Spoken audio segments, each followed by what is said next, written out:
नमस्कार किसान साथियों। गेहूं में अधिक पैदावार लेने के लिए गेहूं में सबसे पहले सिंचाई सबसे महत्वपूर्ण होती है, जो गेहूं के उग जाने के 18 से 22 दिन बाद की जाती है। यह मिट्टी के ऊपर निर्भर करता है। यह सिंचाई सबसे महत्वपूर्ण होती है। पहली सिंचाई के दौरान गेहूं के खेत में अधिक पानी नहीं भरना चाहिए। ऐसा होने से गेहूं पीला पड़ने लगता है व फफूंद जनित रोग उत्पन्न होते हैं, जो किसी भी दवाई या खाद से ठीक नहीं हो सकते। इसे गेहूं का गलना भी कहा जाता है, जिसके बाद पौधों का पीला हो जाता है और बढ़वार रुक जाती है, जिसके फलस्वरूप उत्पादन भी कम होने लगता है। अतः ठीक उत्पादन के लिए हमें अपने खेत में पानी नहीं भरना चाहिए।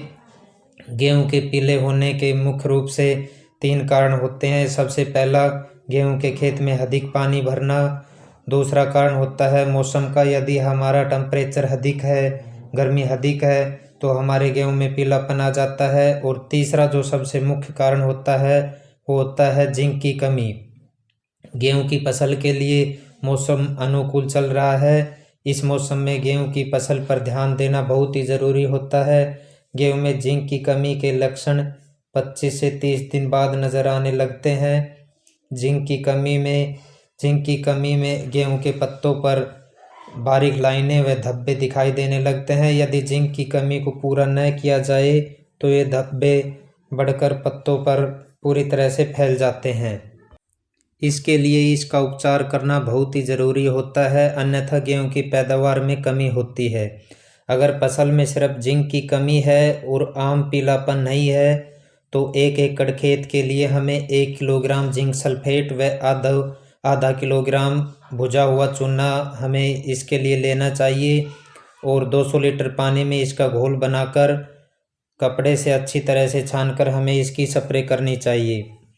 इस घोल को दोपहर बाद जब ओस ना हो तब हमें अपने खेत में इसका छिड़काव करना चाहिए। अगर एक छिड़काव से बात नहीं बने तो हमें 2 छिड़काव इसके करने से हमारी फसल पर जो पीलापन आ रहा है वो दूर हो जाता है।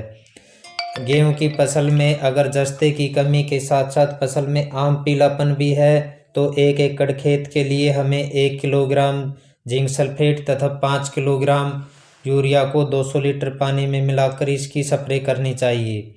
इसके बाद घोल का छिड़काव हम करते हैं तो हमारी फसल में काफ़ी सुधार हो जाता है। 10 से 15 दिन बाद हमें ये छिड़काव दोबारा से दोहराना चाहिए, जिससे कि हमारी गेहूं की फसल में जस्ते और नाइट्रोजन की कमी को पूरी तरह से पूरा कर सके।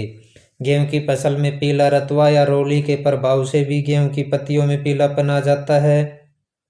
अगर पीला रतुआ की बीमारी हमारे गेहूं में लग गई है तो इसके बचने के लिए हमें 800 ग्राम मैंकोजेब का स्प्रे हमें 200 लीटर पानी में मिलाकर प्रति एकड़ के हिसाब से करना चाहिए। तो किसान साथियों, अगर हमारी गेहूं की फसल पीली हो चुकी है तो जो हमने आपको उपचार बताया है जिंक का स्प्रे और यूरिया का स्प्रे, तो ये आप स्प्रे करके आप अपनी गेहूं की फसल को ठीक कर सकते हैं। किसान साथियों, आज की वीडियो में इतना ही। वीडियो अच्छी लगे तो वीडियो को लाइक करना और चैनल को सब्सक्राइब करना। धन्यवाद।